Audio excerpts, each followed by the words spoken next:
கற்பூரவள்ளி டீ எப்படி போடுறதுன்னு இன்றைக்கி பார்ப்போம். இந்த கற்பூரவள்ளி செடியை நான் வீட்டிலையே வளர்க்குறேன்.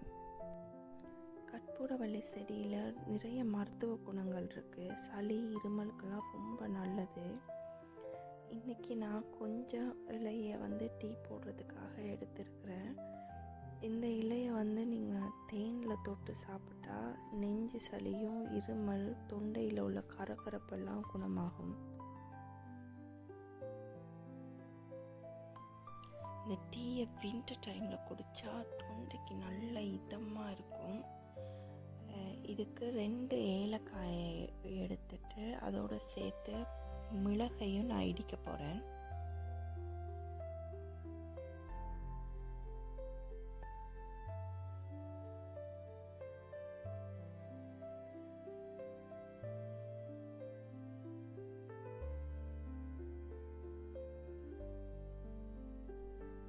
ஏலத்தில் இருக்கிற அந்த சீட்ஸ் நல்லா இடிப்படணும். பெப்பர் 1-2 இடிப்பட்டால் போதும்.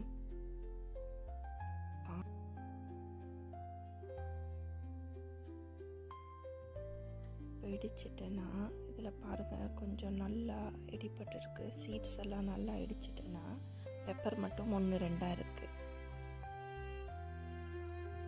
இதோடு நான் இஞ்சி 2-3 துண்டு சேர்த்துக்க போகிறேன். இந்த டீக்கு இஞ்சியோட இந்த காரமும் ரொம்ப நல்லா இருக்கும் தொண்டைக்கு.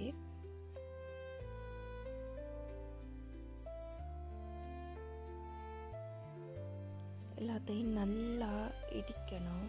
இப்போ பாருங்கள், நான் இப்படி இடிச்சிருக்கேன். இந்த மாதிரியே இடிக்கணும்.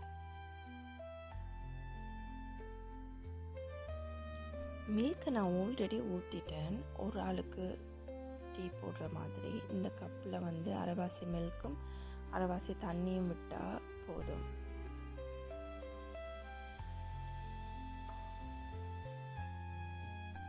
இப்போ இதில் ஒரு 4-5 இலையை எடுத்து நல்லா பிச்சு போட்டு, அப்போ தான் நல்லா சாறு வரும். அந்த இலையிலேருந்து நல்ல வாசமும் வரும்.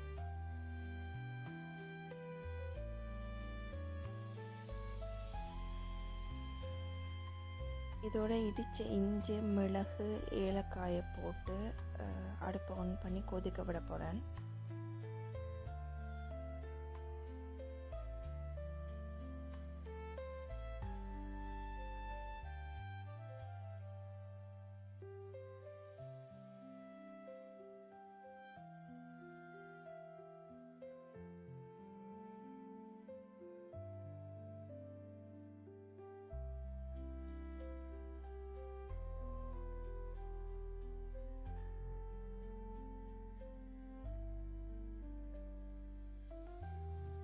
இந்த மில்க் கொஞ்சம் சூடு வந்த உடனே மஞ்சள் கொஞ்சம் போடணும்.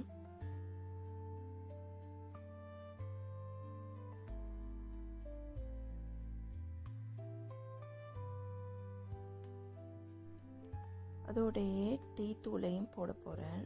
நான் 2 ஸ்பூன் டீ தூள் போடுறேன். எனக்கு கொஞ்சம் டீ டார்க்காக இருந்தால் பிடிக்கும்.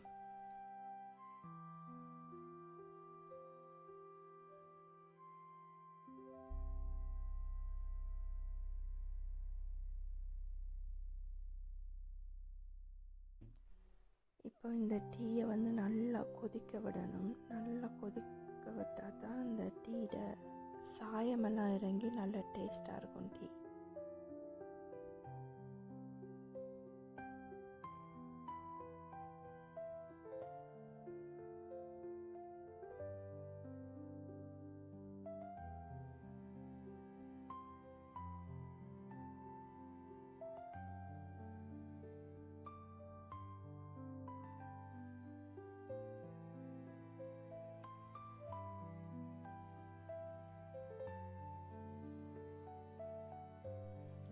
நல்லா டீ கொதிக்குது.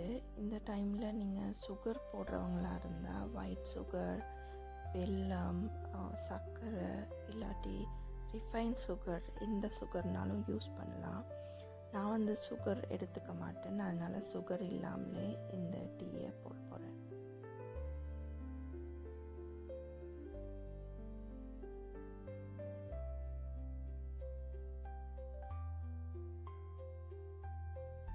நல்லா கொதித்து வருது பாருங்கள். நல்லா கொதித்ததுக்கு பிறகு அந்த சாயமெல்லாம் நல்லா இறங்கி கற்பூரவள்ளி இலையில் உள்ள சாரெல்லாம் இறங்கி நல்ல ஒரு அரோமாவாக இருக்கும்.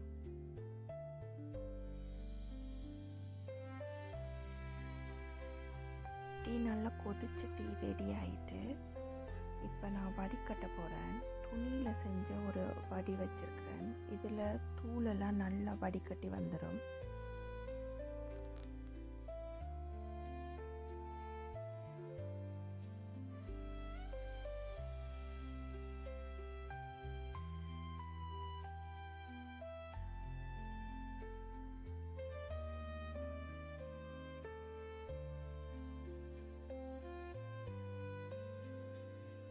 ரெண்டு தடவை நல்லா ஆற்றிட்டு இந்த டீயை குடித்தா ரொம்ப நல்லா டேஸ்ட்டாக இருக்கும், ஸ்பைஸியாக இருக்கும்.